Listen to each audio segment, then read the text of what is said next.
গত 10 তারিখ পররাষ্ট্রনীতির সংস্কার নিয়ে আমার করা একটা এপিসোডের পর অনেকে অনুরোধ করেছেন যেন আমি ভারতের সাথে বাংলাদেশের কূটনৈতিক সম্পর্কের ভবিষ্যৎ এবং আমাদের করণীয় নিয়ে ভিডিও করি। আপনারা জানেন আমার গুরু খলিল ভাই, উনিও আমাকে ইমেলে তার যে মতামত জানাইছেন সেইখানেও তিনি বলছিলেন যে ভারতের সাথে কূটনৈতিক সম্পর্ক নিয়ে আমি সেইখানে কথা বলি নাই আগের এপিসোডে। ভারতের কূটনীতি বোঝা কোনো জটিল বিষয় না, কিন্তু আমার বুবু কাটাল রানী হাসিনা এই সহজ বিষয়টাকে আমাদের কাছে জটিল করে তোলার চেষ্টা করেছেন। অবশ্যই এটা ভারতেরই বুদ্ধি। তিনি নাকি ভারতকে যা দিছেন তা তারা সারা জীবন মনে রাখবে, তাই না? হ্যাঁ, দেখেছেন তো কি দিছে আর আমরা কি পাইছি তা আজকে দেখব। এই ভিডিওটা শুধু আমাদের সরকারের জন্য না, কূটনীতিকদের জন্য না, বরং কৃষক, ছাত্র, জনতা সহ বাংলাদেশের সকল নাগরিকের জন্য গুরুত্বপূর্ণ। কেন? কারণ আমাদের একমাত্র শত্রু হইল ভারত। জি না, আমরা একা তাকে শত্রু জ্ঞান করি না, তারাও আমাদের শত্রু বলেই মনে করে। এই শত্রু শত্রু খেলা তারাই শুরু করেছে, আমরা শুরু করি নাই। এটা আমার অনুমান না, আজকে প্রমাণ করবো এবং সবাইরে জানাবো প্রমাণ সহকারে। না হইলে বিপ্লবকে ব্যর্থ করার যেসব চেষ্টা ভারত করবে তা মোকাবেলা করা আমাদের দিয়ে সম্ভব হবে না। গত 16 বছর হাসিনা যেভাবে আমাদের সরকারের সব দপ্তরে ভারতের স্থানীয় দালালদের ঢুকাইতেছে, তাতে আমাদের জন্য নতুন করে সব ঢেলে সাজানো ছাড়া কোনো গতি নাই। যাই হোক, অনেক কথা আছে, তাই চলেন প্রথমেই দেখে নিই ভারতের কূটনীতিক দর্শন কি বলে। তারা কিভাবে আমাদের দেশটাকে দেখে, তারা কিভাবে কূটনীতিকে দেখে, কূটনীতি তাদের কাছে কি। ভারতের কূটনীতিতে চাণক্য, কৌটিল্যকে তাদের মন্ত্রগুরু বলে মনে করে। এই কৌটিল্য হলো খ্রিস্টপূর্ব 300 শতাব্দীর দিকে ভারতবর্ষের রাজা চন্দ্রগুপ্ত মৌর্যের প্রধানমন্ত্রী। তিনি রাষ্ট্র পরিচালনার উপর একটা বই লিখেছিলেন অর্থশাস্ত্র নামে। এই বইটা প্রায় দ্বাদশ শতাব্দী পর্যন্ত প্রাচীন ভারতে ব্যবহার করা হইতো। তবে ভারতে মুসলিম সাম্রাজ্যের বিস্তারের পর থেকে এই বইটা কেউ আর খুঁজে পাই নাই। মুসলমান শাসনকর্তারা ভারতের প্রাচীন ফিলোসফিকে জয় বাংলা করে দিছিল। যাই হোক, পরে 1905 সালে আবার সবার অজানা এই মাস্টারপিস ভারতের একজন কৃষক উদ্ধার করছিল এবং একজন সাধারণ ব্রিটিশ সেই বইটা ভারতে সংরক্ষণ করার ব্যবস্থা করে। আর বর্তমানে এই অর্থশাস্ত্র, কৌটিল্যের অর্থশাস্ত্র ভারতের প্রধানমন্ত্রী মোদী, পররাষ্ট্রমন্ত্রী জয়শঙ্কর থেকে শুরু করে অনেক নতুন পুরানো নেতার রাজনৈতিক আদর্শে পরিণত হয়েছে। ভারত আবার কৌটিল্য ইকোনমিক কনক্লেভ করার মাধ্যমে এই দর্শন সবার কাছে খাওয়াইতে চায়, দেখাতে চায় এটা আমাদের অরিজিনাল জিনিস, বুঝছাও। এটা ইন্টারেস্টিং গল্প বলি এই কৌটিল্য প্রসঙ্গে। চন্দ্রগুপ্ত মৌর্যকে কৌটিল্য মানে তার প্রাইম মিনিস্টার সামান্য পরিমাণে খাবারের সাথে একটু একটু করে আর্সেনিক মিশাই দিত, মানে সে বিষ যেটাকে বলে। কেন? উদ্দেশ্য ছিল যে একটু একটু করে বিষ খাওয়াইলে তার শরীরে বিষের বিরুদ্ধে একটা প্রতিরোধ ক্ষমতা গড়ে উঠবে, যাতে শত্রুরা তাকে বিষ প্রয়োগে হত্যা করতে না পারে। এটা কিন্তু খুব সাইন্টিফিক, কারণ আধুনিক চিকিৎসা বিজ্ঞানও মিথ্রিডাটিজম বলে একটা শব্দ আছে। এর মাধ্যমে অল্প অল্প মাত্রা বিষ গ্রহণ কইরা বিষের প্রতি প্রতিরোধ ক্ষমতা গড়ে তোলা সম্ভব। ঠিক যেভাবে অ্যান্টিবায়োটিক রেজিস্ট্যান্স হয় না ব্যাকটেরিয়ার, জীবাণুর, ওই রকম আর কি উঙ্কা। তো কথিত আছে যে একবার চন্দ্রগুপ্ত মৌর্যের রানী দুর্ঘটনাক্রমে ওই খাবারটা একটু খেয়ে ফেলে, আর্সেনিকযুক্ত খাবার। রানী তখন সন্তান সম্ভব ছিলেন, তো বিষের প্রভাব থেকে তার অনাগত সন্তানদের বাঁচানোর জন্য রানীর পেট চিরা কৌটিল্য শিশুকে বাইর করছিল। এটাই হইতেছে ইতিহাসের প্রথম সিজারিয়ান সেকশন, বুঝাও। এই ছেলের নাম হইতেছে বিন্দুসার। বিম্বিসার না আবার কলে বিন্দুসার। বিন্দুসারের ছেলে হইতেছে সম্রাট অশোক। বুঝা গেছে? জীবনানন্দের বর্ণনা সেন যখন পড়ি না, উটি লেখা আছে না, বিম্বিসার অশোকের ধূসর জগতে সেখানে ছিলাম আমি। এই বিম্বিসার অশোক বইলা একটা ধাঁধা লাগাই দেন কিন্তু জীবনানন্দ। বিন্দুসার অশোক হইলে পিতা পুত্র হইতো, তাই না? এটা না করে একটা টুইস্ট দিছে বিম্বিসার কইয়া। এখানে এসে মনে হয় আসলে কি ঠিক পড়তেছি না ভুল পড়িছি না, তো সেই সময়টা ধূসর হয়ে যাওয়ার জন্য এরকম হয়েছে নাকি? বুঝাও কি সুন্দর, এটা কাব্যিক একটা মোহের মধ্যে ফেলা দেয়, বুঝেছেন? জীবনানন্দের এটা কলে মুন্সিয়ানা। তো আমার কাছে ওই যে পাখির নীরের মতো চোখ তুলে নাটোরের বনলতা সেন এই লাইনের চাইতে ওই যে বিম্বিসার অশোকের ধূসর জগতে এই লাইনটা আরো বেশি কাব্যিক বলে মনে হয়। যাই হোক, কাব্যবাদ দিই, হ্যাঁ, আসল আলাপে আসি। কেন কৌটিল্যের অর্থশাস্ত্র সম্পর্কে আমাদের জানা এবং বোঝা জরুরি। ভারত আমাদের শত্রু রাষ্ট্র না বন্ধু রাষ্ট্র? এই প্রশ্ন সবাই করলেও কোনো রাজনৈতিক দল কখনোই সরাসরি উত্তর দিতে স্বাচ্ছন্দ্য বোধ করে না, ভয় পায় আর কি, কখন ভারত তাদের গদি নড়ায় দেয়। তাই বলে সবাই যে কবে যে ভারত আমাদের বন্ধু রাষ্ট্র, তা কলে না। এটাই আমাদের সমাজে ইনশাল্লাহ বলার মতোই সত্য। হাসিনা বাবুর আমলে তো ভারতকে বন্ধু বলাটা একটা ফ্যাশন ছিল। বাংলাদেশের কোনো জাতীয় অর্জনে ওই ভারতের প্রধানমন্ত্রী রাষ্ট্রপতি থেকে শুরু করে মন্ত্রী মুখ্যমন্ত্রী আগমন খুব কমন ছিল না, সাধারণ ঘটনা ছিল না। কিন্তু হঠাৎ কি হইলো যে ময়ূক পাগলা হইয়া গেল। এই যে দেখেছেন এডিটর সাহেব, এটা দেখান না, ওই তিরিং বিরিং করে লাফায় না, দেখান না। ও কলে তারেক হেভি ঠাপাইছে, ওই যে গণ অধিকারের তারেক, বুঝাও। আর তারেকের ভিডিওটা দেখা, তারেক কি কইছিল যে জামাতকে আপনার পাশাত কামড় দিছে, দেখান না ওইটা।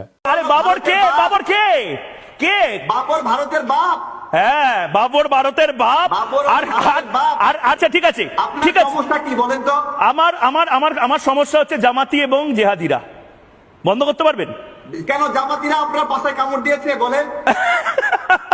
বিজেপির নেতারা উল্টা পাল্টা বলা শুরু করলো। এই দেখেন, ভিডিও দেখেন।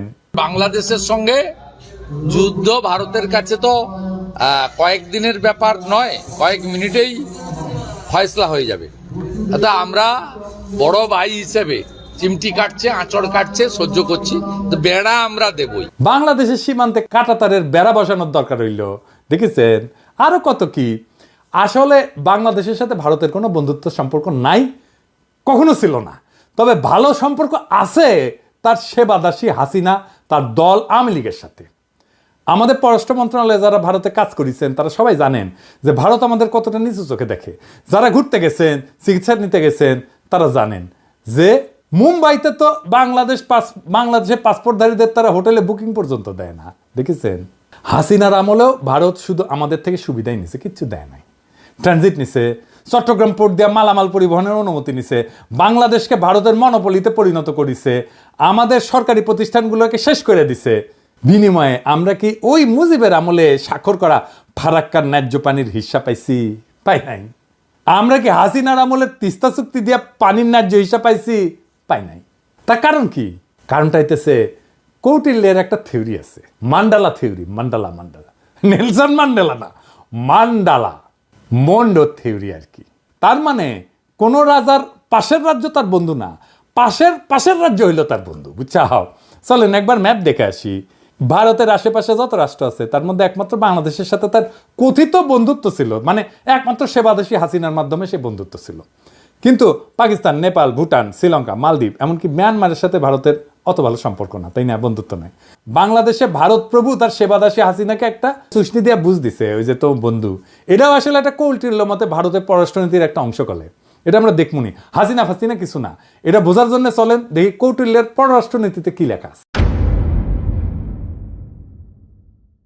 কৌটিল্যের পররাষ্ট্রনীতিকে বলে 6-fold পলিসি, মানে 6 স্তরের পলিসি। এটা একটা সংস্কৃত খটোমটো বাংলা আছে, ষটগুণ্য সিদ্ধান্ত। যাই হোক, আমি ইংলিশটাই কব, কারণ ইংলিশে কইলে তো ঠিকই কইছি, তাই না? তো যাই হোক, এই 6-fold পলিসি অনুযায়ী পররাষ্ট্রনীতি 6 ভাবে পরিচালনা করা যায়, 6 ভাবে, বুঝছাও? কি কি? শান্তি, যুদ্ধ, নিরপেক্ষতা, আগ্রাসন, জোট এবং দ্বৈত নীতি। হ্যাঁ, বুঝছাও? 6টা। তো প্রথম আলাপ হইতেছে শান্তি নিয়ে, মানে কৌটিল্যের শান্তি নীতি কি কূটনীতিতে।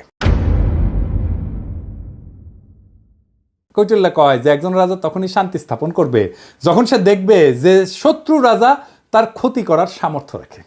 তার মানে হইলো দৌড়ের উপরে রাখতে পারলে ভারত শান্তির কথা বলবে, বুঝছাও? 2001 সালে রৌমারিতে সীমান্তে আমাদের তৎকালীন বিডিআরের মাইরের কথা মনে আছে না?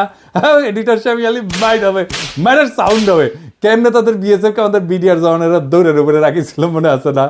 হ্যাঁ, তো তখন ভারতের অনেক সৈন্য মারা গেলেও ভারত কিন্তু আমাদের সাথে শান্তি স্থাপন করেছিল, কারণ তারা বুঝেছিল যে বাংলাদেশ তাদের দৌড়ের উপরে দাবরানির উপরে রাখতে পারে। তাইলে ইন্ডিয়ার সাথে শান্তি স্থাপনের একমাত্র পথ হইতেছে, একমাত্র রাস্তা হইতেছে ওরা দাবরানির উপরে রাখা।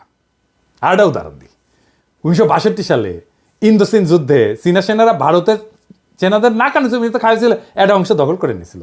ভারত তখন দ্রুত নাকে খত দিয়া চীনের সাথে শান্তি স্থাপন করেছিল, কারণ ভারত জানতো যে চীনকে আক্রমণ করলে তাদের খবর আছে, বুঝেছাও? তার মানে ওরা যত দাবরানির উপরে রাখবেন ও শান্তি শান্তি করে আপনার কাছে আসবে। 1 নাম্বার সূত্র কয়া দিলাম। তাই আমাদের সেনাবাহিনীর সাহস নিয়ে লড়াই করার কিছু ডেমো ভারতকে দিয়ে দিতে হবে। আমরা অলরেডি একটা ডেমো দিছি যখন নতুন করে বর্ডারে কাঁটাতার লাগাইতে গেছিল না, কিন্তু এটা তেমন কোনো ডেমো হয় নাই। এটা আরেকটু ভালো করা লাগবে আর কি। আবার ফাইজলামি করলে না, রৌমারির কথা মনে করাই দিতে হবে, কলে মাথায় ঢুকাই দিতে হবে যে ভারতকে দৌড়ের উপরে রাখলে তারা শান্তির কথা বলবে। ওর তত্ত্ব দিয়াই ওরে মাইর দিতে হবে। ও কেমনে কূটনীতি চালায়, ওর কূটনীতির মাইন্ডে কি কাজ করে সেটা বুঝা ওর মতো যদি কাজ করেন তাইলে কেস ফতে। এবার আসেন যুদ্ধনীতি। কৌটিল্যের যুদ্ধনীতি কি? কৌটিল্যের মতে একজন রাজা তখনই যুদ্ধের জন্য আক্রমণ করবে যখন দেখবে যে তার অবস্থান শত্রুর চেয়ে শক্তিশালী। কথা সত্য। এই যে 1971 সালের কথাই ধরেন না, পাকিস্তান যখন আমাদের আক্রমণ করলো তখন ভারত আমাদের সাথে এসে সাথে সাথে যুদ্ধ করে নাই। তারা দেখিছে যে আমাদের মুক্তি বাহিনী কতটুকু যুদ্ধ করতে পারে। যখন মুক্তি বাহিনী আমাদের পাইরা ফেলাইছে না পাকিস্তানি বাহিনীদের, যখন দেখেছে যে মূল কাম সাইরা ফেলাইছে, তখন 3রা ডিসেম্বর 71 সালের মুক্তিযুদ্ধের শেষের মাত্র 13 দিন আগে যৌথ কমান্ড গঠন করিয়া মুক্তিযোদ্ধাদের ক্রেডিট নিয়ে বাংলাদেশকে স্বাধীন করিয়া দেওয়ার ক্রেডিট নিয়ে নিছে। বুঝছাও? এটা হইল ভারতের চামবাজ যুদ্ধনীতি। এরা তখনই যুদ্ধ করবে যখন তারা বুঝে যে তাদের জেতার সম্ভাবনা 100%।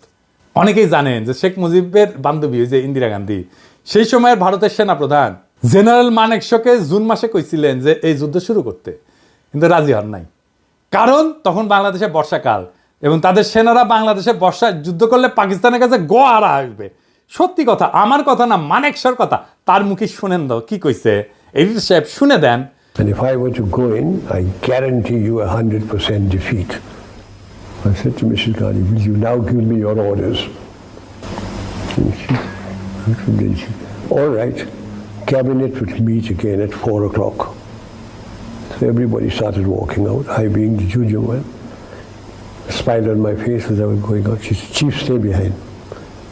So I said, Prime Minister, before you open your mouth, shall I send in my resignation on grounds of health, mental or physical?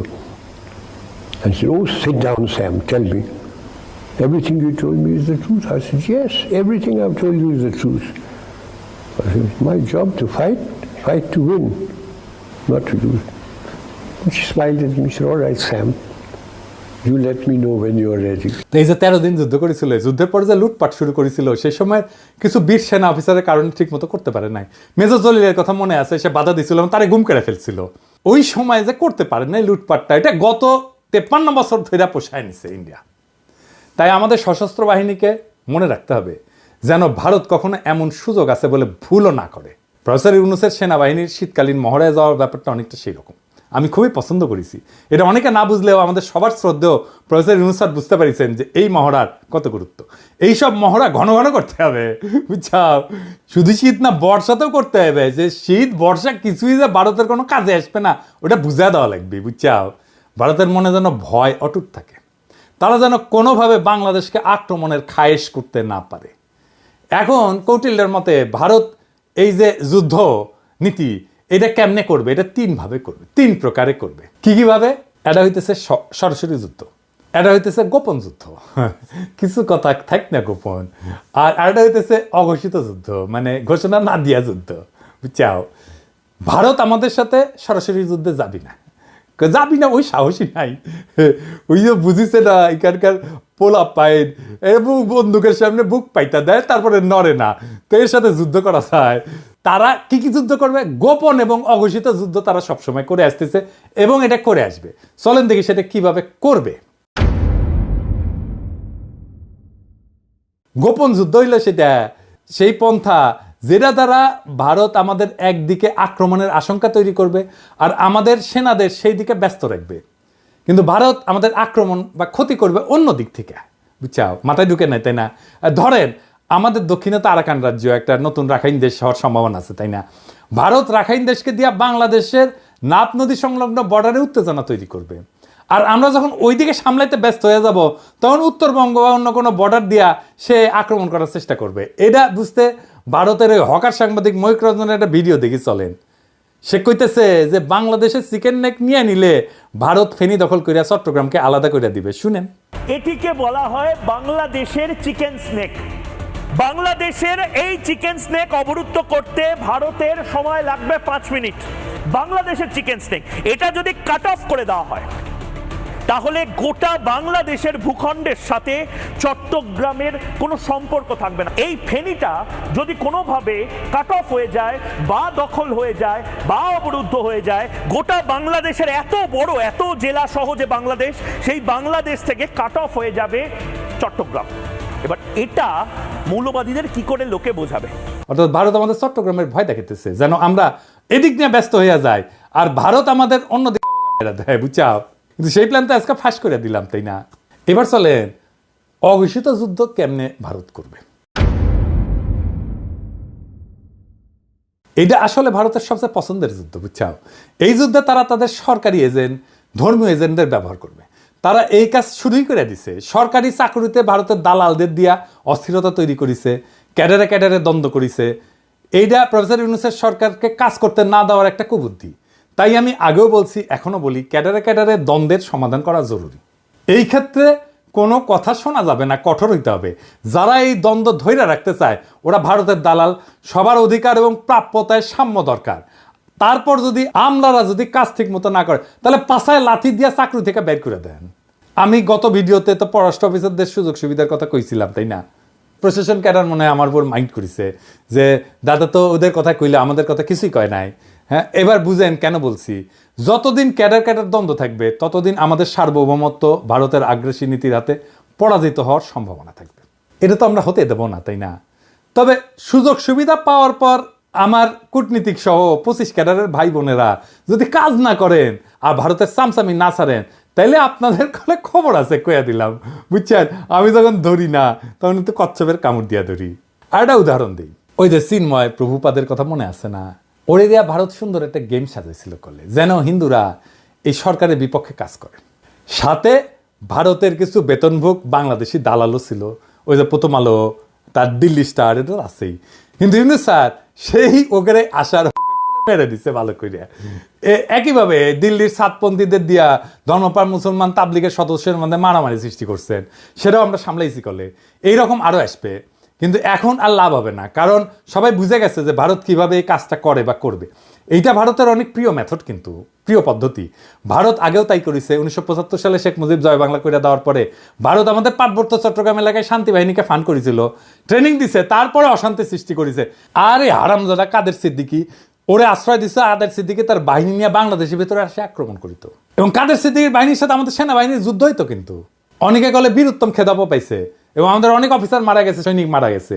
আর এই হারামজাদা রাজনীতি করিচ্ছে, ওর তো এখন জেলে থাকা উচিত।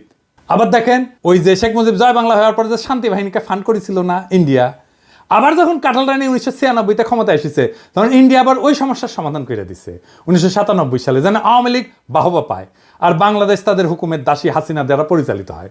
একই কাজ তারা শ্রীলঙ্কায় করেছে তামিল হিন্দুদের নিয়ে, নেপালে করেছে মাওবাদীদের নিয়ে, পাকিস্তানে বেলুচিস্তানেও একই গল্প। বাংলাদেশে যেন তারা এই কাজ করতে না পারে সেই দিকে লক্ষ্য রাখতে হবে। বর্ণ, গোত্র, ধর্ম নিয়ে যারা লাভ দেবে, ঝামেলা করার চেষ্টা করবে, ইসলামকে বাংলাদেশে বিতর্কিত করার চেষ্টা করবে, এরা সবাই ভারতের দালাল, এটা মাথায় রাখতে হবে। এবার দেখি কৌটিল্যের নিরপেক্ষতা কূটনীতি কি। কৌটিল্য কাছে যদি কোনো রাজা মনে করে যে তার শত্রু রাষ্ট্রের ক্ষমতা তার সমান এবং এই ক্ষমতার সাম্য তাদের পারস্পরিক ক্ষতি হইতে বিরত রাখে, তবে রাজা সেই রাজ্যের প্রতি নিরপেক্ষ থাকে। মজার কথা মানে হইল, ভারত যদি মনে করে বাংলাদেশ তাদেরকে জয় বাংলা করে দিতে পারে যে কোনো সময়, তাইলে ভারত আমাদের সাথে নিরপেক্ষ আচরণ করার সিদ্ধান্ত নেবে। এই ধরেন 5ই আগস্টের পর আমরা যখন ইলিশ দেওয়া বন্ধ করেছিলাম তখন ভারতের বাহাদুরি কিন্তু শেষ হয়ে গেছিল। তো ওরা তখন আমাদেরকে তেল দিয়া, কালারানির প্রতি প্রেম কিছুটা বিসর্জন দিয়া আমাদের থেকে ইলিশ নিচ্ছে, আমরা দিছি। যদিও এই সিদ্ধান্তটা আমাদের অনেকে পছন্দ হয় নাই, কেননা আমরা সেই সিদ্ধান্ত বুঝে নিছি কিনা জানি না। তবে এখন এইসব চাল আমাদের বুদ্ধি করে চলতে হবে। ভারতকে বুঝাই দিতে হবে যে 1971 সালে আমাদের সহায়তা করার প্রতিদান অনেক গুণে আমরা দিছি। এখন আমরা আমাদের ন্যায্য পাওনা আদায় না করে আপনাদের কিছু দিব না। আর একটা উদাহরণ দিই, 2008 সালে যখন মুম্বাইতে আক্রমণ হয় না, ওই যে তার দায় কলে ভারত পাকিস্তানকে দিছিল, অনেক হম্বিতম্বি করেছিল, কিন্তু তারা পাকিস্তানে কোনো সামরিক আক্রমণ চালায় নাই। এর কারণ হইল পাকিস্তান একটা নিউক্লিয়ার শক্তি, ওরে আক্রমণ করলে ভারত জয় বাংলা হয়ে যাবে, এটা ভারত বুঝে, তাই তারা হাক ডাক দিয়া চুপ ছিল। বুঝা গেছে ব্যাপারটা? শক্তিতে সমান সমান টক্কর দিতে হবে, টক্কর দেওয়ার ক্ষমতা, আমার টক্কর দেওয়ার ক্ষমতা আছে, এইটা বুঝাই দিতে হবে। এবার আসেন কৌটিল্যের আগ্রাসন নীতি। কৌটিল্যের দর্শন মোতাবেক একজন রাজা যখন নিজের শক্তি বৃদ্ধি করে তখন সে শত্রু রাজ্যকে আক্রমণের প্রস্তুতি নেয়। এটা কিন্তু ভারত খুবই মানে হইল যে এটা ভারতের পছন্দের একটা মেথড, এইভাবে সে মাপে অন্যরে। এই যে ধরেন রৌমারির কথা, 2001 সালে রৌমারিতে ভারতের সেনারা আমাদের জয় বাংলা হওয়ার পরে ভারত কিন্তু চুপ ছিল, কারণ আগেই বলছি এরপর আমাদের বুবু যখন 2008-এ 111-এর নকশা ক্ষমতা আসে, তার কয়েকদিনের মাথায় ভারতের প্রতিশোধ নেয় বিডিআরে হত্যাকাণ্ড কইরা, 57 জন সেনা অফিসারকে হত্যা কইরা। শুধু তাই না, বিডিআরের গৌরবময় ইতিহাস যেন বাংলাদেশে না থাকে, তাই তারা কাঁঠাল রানীকে দিয়ে নাম পরিবর্তন কইরা বিজিবি বানায়, পোশাক বদলায়। দেখেন হাসিনার দাসত্ব। আমরা যেহেতু এটা এখন বুঝে গেছি, আমরা আবার বিডিআরকে তার আসল নামে ফেরত নিয়ে যাব। বিডিআর নামে পরিচিত হবে, তাদের আধুনিক অস্ত্র দেব, ফেরায় দেব তাদের গৌরবের ইউনিফর্ম। এই নাম শুনলে আর ইউনিফর্ম দেখলে ভারতের 2001 সালের কথা মনে থাকবে, আর পাতলা পায়খানা হয়ে যাবে। এইটা আমাদের প্রথম কৌশল। দেখেন ভারতের সেনাপ্রধানের বক্তব্য। I'm in touch with the chief of Bangladesh during the time of when this changeover took place. I was in constant touch with him, and even thereafter, in November 24, we had a video conference also. As far as the military cooperation is concerned, is again going up in the same way. Our officers have moved there for the NDC also. There is no let-up on that side. The only thing is, as far as the joint exercise which is carried out, because of the situation as of now, that we have postponed for some time, and as and when the situation improves, that exercise will also go on. When we talk about the relationship we should talk about when there is an elected government. So as of now, the relationship is with the military is well and perfect. 5 আগস্টের পর 5 মাস হয়ে গেল, ভারত তার কোনো মন্ত্রী বা সংস্থা প্রধান কখনো এই ধরনের কথা বলে নাই। আমি আমার আগের ভিডিওতে বলছিলাম যে ভারতের প্ল্যান মোতাবেক সব চলতেছে, এবং এই প্ল্যান মোতাবেক চালাইতেছে ভারতের আরেক সেবাদাস ওয়াকার। আমার কথা অনেকেই বিশ্বাস করেন নাই, অনেকেই আমাকে কইছেন ওয়াকার একটা বিপ্লবের শক্তি। এখন দেখেছেন তো, এখন দেখেন ভারতের সেনা প্রধান বলে তার সাথে নাকি অন্তর্বর্তীকালীন সরকার গঠনের পুরা সময় জেনারেল ওয়াকারের সাথে যোগাযোগ ছিল। অর্থাৎ ওয়াকার সাহেব যখন রাজনৈতিক নেতাদের নিয়ে অন্তর্বর্তীকালীন সরকার গঠনের চেষ্টা করতেছিলেন, তখন তিনি নিয়মিত ভারতের সেনা প্রধানের সাথে যোগাযোগ রাখতেছিলেন। রাষ্ট্রদ্রোহী কাজ করছেন তিনি। ওয়াকার সাহেব হয় আপনি বিপ্লবের স্পিরিট ধরতে পারেন নাই এবং হাসিনার আমলের অভ্যাস 2 দিনে ছাড়তে পারেন নাই, অথবা আপনাকে ভারতের সেনাপ্রধান ফাঁসাইয়া দিছে যাতে বাংলাদেশের সেনাবাহিনীর সর্বোচ্চ নেতৃত্ব বিপ্লবের বিপক্ষে কাজ করতেছে, এইটা জনমনে ছড়ায় দেওয়া যায়। এইটা বাংলাদেশকে এবং বাংলাদেশের মানুষের মনোবল ধ্বংস করার চেষ্টা। এভাবেই গত 5 মাস ভারত নিজেদের কৌশল ঠিক করেছে এবং বাংলাদেশের সকল মানুষকে এটা বোঝানোর চেষ্টা করতেছে যে ভারত এখনো আমাদের প্রভু। এবং এইটা বোঝানোর জন্য তাদের প্রথম টার্গেট আমাদের হাসিনা বাবুর ফুফাতো বোনের জামাই সেনাপ্রধান ওয়াকার সাহেব। আমি অবাক হই যে সমস্ত সেনা সদর বা আন্তঃবাহিনী জনসংযোগ পরিদপ্তর এই নিয়ে কোনো কথা বলেন নাই, আর ভারতের দালাল বাঙ্গুয়েলিটারা বৈশাখী নিজেদের দেখতেছে আর নিজেদের হারানো প্রভাব পুনরুদ্ধারের স্বপ্ন দেখতেছে। প্রথম আলো গং এখন এইগুলা নিয়ে পুরা গল্প বানাবে ফায়াজ করিমের মতো। এইসব বাংলাদেশ বিরোধী ভারতীয় এজেন্টদের যেখানে দেখবেন সেখানেই এদেরকে জয় বাংলা কইরা দিতে হবে।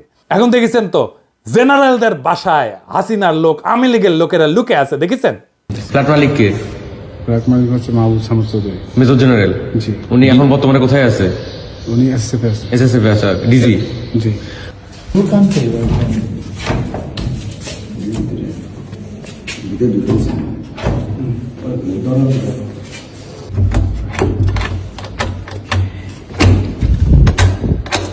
এক্সকিউজ মি, কেউ যদি থেকে থাকেন আসেন, কথা বলেন, বের হন, নাইলে আমরা কিন্তু দরজা ভাঙতে বাধ্য হব। আপনারা যদি ভিতরে কেউ থেকে থাকেন একটু কাইন্ডলি একটু কোঅপারেট করে বের হন, নাইলে আমরা কিন্তু দরজা ভাঙতে ইয়া করব।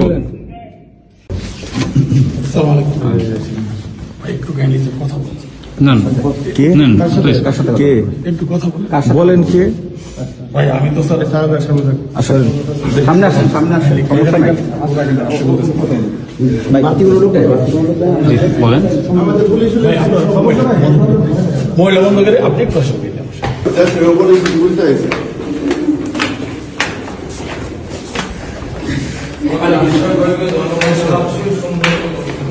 তো এখন কি করা লাগবে আমাদের এই সেনাবাহিনী নিয়ে?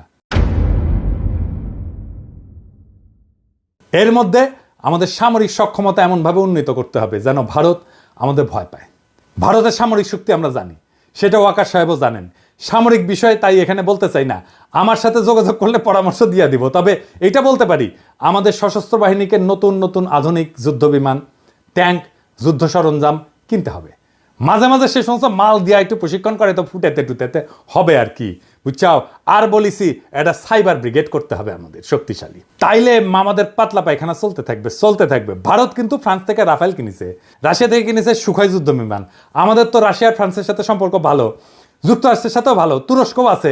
ভারত এতদিন আমাদের আধুনিক যুদ্ধ সরঞ্জাম কেনার ব্যাপারে ভেটো দিয়ে আসছে, এখন বুঝতে পারছেন তো কেন তারা ভেটো দেয়? এই কূটনীতির কারণে, কারণ ওরা চায় আমরা যেন সমরে শক্তিশালী হইতে না পারি এবং তাদের সেবা দাসী হিসেবে থাইকা যায়। এরপরে আসেন কৌটিল্যের কূটনীতিতে জোট নীতি কি। কৌটিল্য বলে দিছে যে যখন রাজা যুদ্ধ করবে না তখন সে অন্য শক্তিশালী রাজ্যের সাথে জোট গঠন করবে এবং নিজেকে সেই শক্তিশালী রাজার হাত থেকে নিরাপদ রাখবে। ভারত কিন্তু এই কামটাও ঠিক মতো করে, মানে কৌটিল্যকে মাইনে চলে আর কি। এই যেমন ধরেন ভারতের সামরিক সহযোগিতার সম্পর্ক আছে রাশিয়া, ইসরায়েল আর যুক্তরাষ্ট্রের সাথে। এই 3 দেশ চাইলে যে কোনো সময় ভারতকে জয় বাংলা করে দিতে পারে। আবার লক্ষ্য করলে দেখবেন যে এই 3 দেশের সাথে যাদের শত্রুতা, ভারত কিন্তু তাদেরকে শত্রু মনে করে। এই 3 দেশের কমন শত্রু হইল মুসলিম দেশগুলা। ভারত এদের সাথে সন্ধি করার মানে হইল ভারত এদের সাথে মিলা মুসলিম বিরোধী শক্তি গঠন করতে চায়। ভারত এইসব দেশ থেকে সমরাস্ত্র কেনে, এদের সাথে মিলিটারি তথ্য আদান প্রদান করে। আমরা হয়তো ইসরায়েলের সাথে সম্পর্ক করতে না পারলেও বাকি 2 দেশের সাথে পারবো, সেই অবস্থা আমাদের আছে। আবার কাঁঠাল রানী যেইভাবে আমেরিকার সাথে সম্পর্ক খারাপ করেছিল, তাতে এটা পরিষ্কার যে হাসিনা ভারতের নীল নকশা বাস্তবায়ন করেছে যেন বাংলাদেশের সাথে আমেরিকার সম্পর্ক ভালো না থাকে। আমরা এদের সাথে সম্পর্কের পাশাপাশি চীন, পাকিস্তান, সৌদি আরব, ইরান, তুরস্কের সাথে সামরিক সম্পর্ক তৈরি করব। এরা কেউ ভারতের সাথে সন্ধি করবে না, কিন্তু আমাদেরকে এরা ভালোবাসে, ঠিক কিনা বলেন? আমাদের সাথে সন্ধি করবে। এই সন্ধিগুলা হইলে তখন দেখবেন যে জয়শঙ্কর বাবাজি আর অজিত দোভাল কিভাবে দৌড়ের উপরে থাকে। আমাদের সামরিক কেনাকাটাগুলা আমরা এইসব দেশ থেকে করব। আর আমেরিকা, রাশিয়াকে সাথে নিতে হবে। এরা কিন্তু হিসাবি দেশ, এদের থেকে সমরাস্ত্র না কিনলে এরা আপনাকে কোনো সাপোর্ট দিবে না। ভারতে রাফায়েল আছে, আমরা F-16 কিনতে পারি। আবার ফ্রান্সের রাফায়েল অথবা রাশিয়ার সুখয় কিংবা চীনের চেংদু J-10 চার্লি কিনতে পারি, তাই না? তবে ফ্রান্সের রাফায়েল কিনলে আমি এনা খুশি হমুনি, তাই না? আমাকে এত আশ্রয় দিছে না ফ্রান্সের সরকার, ওদের কিছু করা লাগে না, আমাদের তো একটা দায়িত্ব আছে, কি বলেন? তো রাফায়েল কিনলে পিনাকি দাদা খুশি হয়ে যাবে নি, বুঝছাও? তো শুনেন, কেনা লাগবি না এখনই, খালি কেনার আলাপ শুরু করে দেন, দেখবেন ভারতের সীমান্তে কাঁটাতার বসানো থেমে যাবে। আমি গ্যারান্টি দিচ্ছি, লিখে দিচ্ছি, না হইলে আমার এসে কইেন। আলাপ শুরু করেন, খালি দেখেন তাদের রাষ্ট্রদূতের দৌড়াদৌড়ি শুরু করে দেবে ওই দেশে। তখন ওরাও ভারতকে তাদের ব্যবসার মধ্যে না আসার পরামর্শ দিয়ে বসায় দিবে। পাকিস্তানে আমাদের সামরিক কর্মকর্তাদের সফর একটা ভালো সংবাদ শুনলাম, তাদের থেকে J-71 যুদ্ধ বিমান কেনার আলাপ চলতেছে। বাংলাদেশ কিনলে তারা খুশি হবে। দক্ষিণ এশিয়াতে ভারত একটা সিপাই থাকবে। এইবার আসেন কৌটিল্যের দ্বৈত নীতি, এই জিনিসটা আবার কি? এটা সবচেয়ে মজার থিওরি। এটার মধ্যে একজন রাজা একই সময় একজনের সাথে যুদ্ধ আর একজনের সাথে সন্ধি, বুঝছাও? মানে হইলো ভারত একসাথে 2টা যুদ্ধ করতে পারবে না, করবেও না, কখনোই না। দেখবেন যখন পাকিস্তানের সাথে যুদ্ধ খেলে তখন অন্য কারোর সাথে সেই খেলা দেখায় না। গত 16 বছর তো আওয়ামী লীগ ভারতকে বাম্পার সুবিধা করে দিছিল, বাংলাদেশ তো তাদের দখলেই ছিল, তাই না? ভারত নিশ্চিন্তে অন্যদের সাথে ঝামেলা করে গেছে। এখন তো সেই মজা আর নাই। এখন আমরা ভারতের শত্রু সকল দেশের সাথে আলাদা আলাদা করে সম্পর্ক তৈরি করব। আধুনিক বিশ্ব ব্যবস্থায় সম্পর্কের অন্যতম মাধ্যম হইল ব্যবসা এবং বাণিজ্য, এই সম্পর্ক জোরদার করা। এইবার আসেন আমাদের ভারত নীতি কেমন হবে, কি দিয়ে আমরা ভারতকে সাইজ করতে পারবো, ওরা দৌড়ের উপরে রাখতে পারবো, প্রত্যেক দিন দাবরানির উপরে রাখতে পারবো। এটা আমাদের জানা দরকার না? আসেন দেখি। অনেকে মনে করে আমরা ছোট দেশ, ভারত ছাড়া আমরা চলতে পারবো না। আরামজাদা, চলতে পারি কিনা তুই দেখ আমাদের দায়িত্ব দিয়ে দেখ পারি কিনা। আমি প্রফেসর ইউনূসকে কইব যে আপনি অনতিবিলম্বে সার্কের কার্যক্রম চালু করেন। দরকার হলে বাংলাদেশ সম্মেলনের ডাক দিবে, আয়োজন করবে, এতে সকল দেশের সাথে বাংলাদেশের সম্পর্ক উন্নত হবে। ভারত আসতে যাবে না জানি, কারণ তারা পাকিস্তানের সাথে এক টেবিলে আলোচনায় বসবে না। আমাদেরকেই সুযোগটা নিতে হবে। এই জন্যেই আমরা ভারতকে ছাড়াই সার্কের কাজ শুরু করব। দক্ষিণ এশিয়াতে ভারতের মহাজনগিরি ছুটাই দিতে হবে। দক্ষিণ এশিয়াতে পাত্তা না পেলে ভারতকে আর কোনো দেশই পাত্তা দিবে না। ভারত নিজেদের অনেক বড় হ্যাডম ভাবে। দেখেন তাদের পররাষ্ট্রমন্ত্রী কি বলে। I think I'm 1/5 of the world's population. I am what today the 5th or 6th largest economy in the world. I mean, forget the history, civilization bit, everybody knows that. But I think I'm entitled to have my own side. I'm entitled to weigh my own interests, make my own choices. And my choices will not be cynical and transactional, but they will be a balance of my values and my interests. There is no country in the world which disregards its interests. SAARC চালু হইলে দেখবেন ভারতের পায়জামা ঢিলা হয়ে গেছে, ওর ফিতা খুঁজে পাচ্ছে না। সাথে আমরা অবজারভার হিসেবে নিব চীন, রাখাইন, এইসব দেশকে, তারা খুশি হবে। আফগানিস্তানকে নিব, রোহিঙ্গা সমস্যার সমাধানে নতুন গতি আসবে। আর ইন্ডিয়াকে আমরা বাস দিতেই থাকবো। আগে কইছিলাম যে ভারত তার কোনো প্রতিবেশী দেশকে বন্ধু মনে করে না। আমরা ভারতকে বন্ধু মনে করার কোনো ঠেকা নাই আছে, ওরাই তো মনে করে না। আমাদের ভুলে গেলে চলবে না যে আমরা 18 কোটি মানুষের একটা বাজার, পৃথিবীর 8ম বৃহত্তম বাজার, আমাদের ক্রয় ক্ষমতা বিশ্বে 25তম। আমাদের এইখানে সবাই তার পণ্যের বাজার করতে চাইবে, সবাই। আওয়ামী লীগ বাংলাদেশকে ভারতের একক বাজারে পরিণত করছিল। বিগত 5 বছরে, বিশেষ করে কোভিডের পর ভারত থেকে আমাদের আমদানি কতটা বাড়িছে দেখেছেন? দেখেন, শুধু 2022 সালে ভারত থেকে বাংলাদেশ আমদানি করেছিল $14 বিলিয়ন, আর যেখানে বাংলাদেশ থেকে ভারত আমদানি করেছিল মাত্র $2 বিলিয়ন। মানে হইল হাসিনা বাংলাদেশের টাকায় ভারতের কোভিড থেকে হওয়া ক্ষয়ক্ষতি মিটানোর ঠিকানি ছিল। না হলে ভারতের এত দুঃখ কারণ দেখি না। ভারতের সাথে আমাদের ব্যালেন্স অফ ট্রেড হবে সমান সমান, লাগলে আমাদের পক্ষে বেশি হবে, কারণ ভারতের জনগোষ্ঠী আমাদের 10 গুণ। আমরা যা ভারত থেকে কিনবো, ভারতের আমাদের 10 গুণ কিনতে হবে আমাদের কাছ থেকে। ভারত আমাদের থেকে সমান সমান আমদানি না করলে আমরা ভারত থেকে পণ্য আমদানি বন্ধ রাখবো। ভারত থেকে আমরা সবচেয়ে বেশি আমদানি করি তেল, তুলা, পশুখাদ্য, মোটরযান ইত্যাদি। এইগুলো আমাদের নিকটবর্তী দেশগুলো থেকে সহজে আমদানি করা সম্ভব। আমরা এই সেক্টরগুলোতে চোখ রাখবো, আর এই সেক্টরগুলোতে ভারত থেকে আমদানি বন্ধ না করা হইলে আমরা দরকার হলে রাস্তায় নামবো, আবার সংগ্রাম করব। মেসেজ ক্লিয়ার, ভারতের একচেটিয়া আমদানি বাদ। লাগলে চীন থেকে আমদানি হবে, লাগলে রাশিয়া থেকে আমদানি হবে, ওদের সাথেও ব্যালেন্স অফ ট্রেডের অবস্থা ভালো না। তবে ভারতের শত্রু আমাদের বন্ধু হইতেই পারে, আর আমাদের সাথে ফাজলামি করলে আমরা চীনকে দিয়ে ভারতের কান চুলকাইতে পারবো। তখন ভারত বুঝবে যে কৌটিল্য আমরাও বুঝে গেছি, বুঝছাও। আর বুঝেছেন তো, আমি তো কইছিলাম যে রাশিয়া থেকে ট্রাক কেনা লাগবে। এই যে দেখেছেন না ট্রাক কত সুন্দর, দেখেছেন? রাশিয়া থেকে ট্রাক কেনেন, ইন্ডিয়ার ট্রাক দিয়ে কি করবেন? আর দেখেছেন মুখে হাসি ফুটেছে। এই যে আমার ক্ষুদ্র ভাতারা খুশি হয়ে গেছে রাশিয়ার ট্রাক দিকে। তা আমাদের ভারত নীতি খুব সোজা। 1971-এর পর থেকে আওয়ামী লীগ যে চুক্তি করেছে ওইগুলো আমাদের পুনর্বিবেচনা করতে হবে। ভারত যদি কোনো চুক্তি না মানে তাহলে আমরা সব চুক্তি বাতিল করে দেব।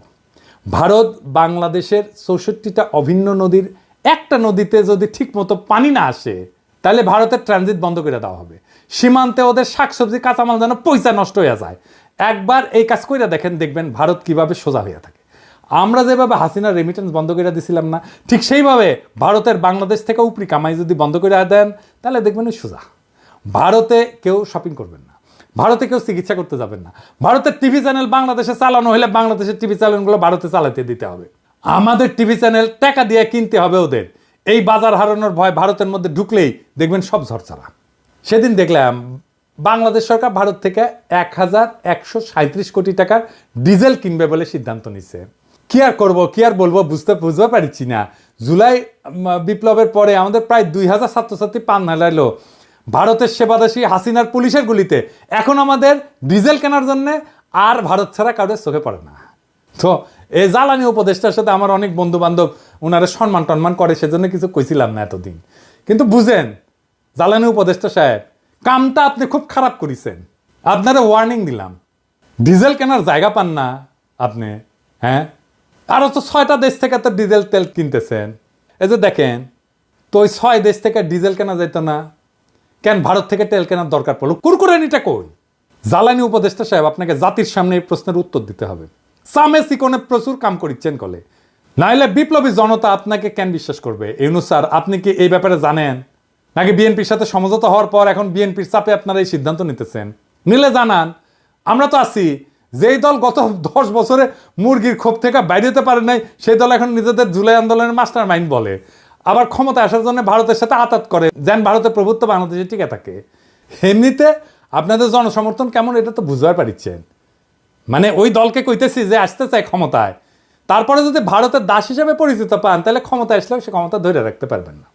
হাসিনারে নামাইতে যদি 36 দিন লাগে, আপনারা 36 ঘন্টায় নামায় দেওয়া যাবে। খুব সাবধান, এটা ইন্টারনেটের যুগ, উন্নত প্রযুক্তির দুনিয়া, কিন্তু সরকার চালানোর অভিজ্ঞতা আপনাদের নাই। আমরা জানি কিভাবে কি করতে হয়, আপনাদের চেয়ে আমরা অনেক ধাপ আগে। আমাদের সাথে পরামর্শ করেন, নইলে কি করতে গিয়া কি খায়া ফিরে আসবেন তা কিন্তু বুঝবার পারবেন না। ভারতে আমাদের সব কাজ স্লো করে দিতে হবে, দূতাবাসে আমাদের লোকের সংখ্যা কমায় দিতে হবে। পররাষ্ট্র উপদেষ্টা এই জিনিসটা ভালো করে খেয়াল রাখবেন, ওই লোক দিয়ে আমাদের আসন্ন বন্ধু দেশের মিশনগুলোকে শক্তিশালী করেন। ভারত আমাদেরকে ভিসা না দিলে আমরা ভিসা দিব না, আমাদের দূতাবাসে আক্রমণ করলে আমরা ওদের শান্তিতে থাকতে দেবো না। ইউনুস স্যার তো ভদ্র মানুষ, আপনি না পারলে আমাদেরকে বলবেন, আমার ক্ষুদ্র ভ্রাতা এবং ভগিনীরা ভারতের পাশে আগুন ধরায় দিবে, লাগলে জায়গা মতো আগুন ধরায় দেব। আমাদের কোনো সরকারি কর্মকর্তা ভারতে প্রশিক্ষণে যাবে না। কেন যাবে না জানেন? আসেন বলি। কারণ এইসব প্রশিক্ষণ দেওয়া এতদিন ভারত আমাদের সব অফিসারদের প্রোফাইল বানিয়েছে, বুঝছেন? তাদের কার কি পছন্দ অপছন্দ, কারে পয়সা দিলে হবে, কারে মেয়ে ধরাই দিতে হবে, তা সব জানে এবং এই কাজ করেছেও। কিন্তু এই যে সানিউল কাদের দেখেছেন না, ধরা খেয়েছিল, তারা ইউএনএদেরকে ডিসিদেরকে নিয়ে গেছে দেরাদুনে, কূটনীতিকদেরকে পড়াইছে দিল্লিতে। তাই আমাদের সরকারি অফিসারদের বিশেষ করে যারা ভারতের প্রশিক্ষণ নিছে তাদের শুদ্ধি পরীক্ষা নিতে হবে, এবং এরা সব কয়টা বিক্রি হয়ে গেছে। আমাদের অফিসাররা ভারতে প্রশিক্ষণে গেলে তাদের অফিসারদেরকেও আসতে হবে এখানে। এটা অবশ্য ফরেন সার্ভিস একাডেমি করে, তবে এটা আরও বেশি করা দরকার। ভারতের অফিসারদের প্রোফাইল তৈরি করতে হবে, এবং এর একই সাথে আমাদের চরিত্র ঢিলা অফিসারগুলো আছে না, ওদের আপাতত কাজ করা বা পদায়ন থেকে বিরত রাখতে হবে। নইলে তারপর 2 পেগ মেরে আবার হোয়াটসঅ্যাপে ফ্যান খুলে দিবে, ভারত সেই সমস্ত ছবি জোগাড় করে তাদের দিয়ে গুপ্তচরগিরি করাইবে, বুঝছো? এটা ওদের একটা পলিসি করে। এখন আপনারা যেহেতু ভদ্রলোক, সেই জন্যে সুশীল, সেই জন্যে আপনারা ওদেরকে দূরে রাখেন যাদের চরিত্র ঢিলা। আমি যদি ফরেন মিনিস্টার হইলাম ইনি, তাইলে ওই হানি ট্র্যাপ ফেলা ইন্ডিয়ার মায়াগরে তাদের ডাবল প্রমোশন দিলাম ইনি। ইন্ডিয়া হানি ট্র্যাপে ফেলানো ছাড়া আর কিছু পারে না। তাই তাদের এই হানি ট্র্যাপ আইডিয়া জয় বাংলা করে দিতে হবে। যখন কইতে পারবেন পারলে আরো পাঠা, তোর দেশে মায়েরা আমার কাছে আসে কেন, তুই পারিস না তো আমি তোরে সাহায্য করতেছি, আরো পেটে দিস বান্দা হাজি, সেই দিন তাদের এই অস্ত্র আর কাজ করবে না। তাদের দর্শন, তাদের ফিলোসফি তাদের বিরুদ্ধে প্রয়োগ করা লাগবে। তখন কইবেন যে পিনাকি যা কইছিল তা কতটা সত্যি, যদিও পিনাকি বাংলাত কইছে, বগুড়ার ভাষাত কইছে, তাও কলে এটা সত্য কইছে। তাই ভারতে আমাদের সকল সরকারি কর্মকর্তার ট্রেনিং বন্ধ, একেবারে ফুল স্টপ। এবার আসেন শেষ কথা। পররাষ্ট্রনীতিতে শেষ কথা বলে কিছু নাই। এক দেশ নিয়ে পলিসি করাটাও বিপজ্জনক। এক দেশের সাথে সম্পর্ক স্থাপন করা শুধু সেই 2 দেশের ব্যাপার না, অনেক বিষয় মাথায় রাখতে হয়। তবে ভারত যেহেতু স্পেশালভাবে আমাদের গত 53 বছর লুট করে গেছে, তাই আমাদের এখন সময় আসছে ভারতকে নিয়ে ভাবার, নতুন কইরা পলিসি তৈরি করার। কৌটিল্য ভারতের আইডিওলজিক্যাল গুরু কলে, তবে এমন গুরু ওদের অনেক আছে, কিন্তু কৌটিল্যের ব্যাপারটা একটু আলাদা। তাই ইউনুস স্যারকে আমি বলবো, আপনাদের সব সরকারি কর্মকর্তাদের কৌটিল্য পড়ান, বই পড়তে বলেন, পরীক্ষা নেন। ভারত যেভাবে আমাদেরকে সাইকোলজিক্যালি করাপ্ট করেছে না, আমরা এখন ওদের সাইকোলজি শিখবো তাদেরকে করাপ্ট করার জন্যে। আজকেই আর ফল আসবে না, কারণ সরকারে তাদের অনেক গোপন সেবাদাসী আছে। তবে এইভাবে আগাইলে আশা করা যায় আমরা 5-10 বছরের মধ্যে আমাদের হারানো মেরুদণ্ড আবার ফিরে পাবো। আর আওয়ামী লীগ হইল ভারতের দাস, দেশের শত্রু। এটা আজ আবার প্রমাণ করলাম, এটা দর্শন দিয়া করলাম। এইবার অনেকে তো বলে যে পিনাকি না বুঝেই বলে, তাদের জন্য সমালোচনার আহ্বান রইল। ভারতের পররাষ্ট্রনীতি আমি যেভাবে খুইলা দেখাই দিলাম, এটার বাইরে কোনো কথা আছে কিনা। ভারত নিয়ে যে দালালি করবে তাদের কলে খবর আছে। আপনারা সরকারি পদ্ধতি সামলান, আর আমি তাদের স্থায়ী সেবাদাসী প্রথম আলো আর ডেইলি স্টার দেখতেছি। এরাই মিডিয়াতে উল্টাপাল্টা লিখবে, মানুষকে ভারতের মুখাপেক্ষী করতে সব চেষ্টা করবে। আগাম কইয়া দিলাম আপনাদের প্ল্যান, চেষ্টা করে দেখেন, ফাল দিলে কলে খপ করে ধরবো, ধরে ফেলামো। জিয়াফতে এখন লোক হচ্ছে ক্যাঙ্কা, দেখেছেন? আজকে আয়োজিত হতে যাচ্ছে সামাজিক জিয়াফত। এই জিয়াফতের উদ্দেশ্য হলো শহীদ পরিবার, আহত সহযোদ্ধা এবং ছাত্র জনতাকে সম্মান জানানো। এই জিয়াফতে 5000-এর অধিক মানুষকে গরু জবাই করে খাওয়ানোর ব্যবস্থা করা হয়েছে। আমরা যদি চারপাশটা একটু দেখাই, আপনারা এই পাশটাই দেখেন কি পরিমাণ মানুষ এখানে স্বেচ্ছায় এসে উপস্থিত হয়েছে। তাদের উপস্থিতি প্রমাণ করে শহীদদের প্রতি সাধারণ মানুষের এবং আহতদের প্রতি সাধারণ মানুষের ভালোবাসা এবং আবেগ কতটা বেশি। বাড়ির সামনে কলে গরু ফেলামু আর জবদমু, গরু ফেলামু আর জবদমু, কাইন্দা কলে কুল পাবেন না। তখন আবার কয়েন না সাবধান করি নাই। ইনকিলাব জিন্দাবাদ।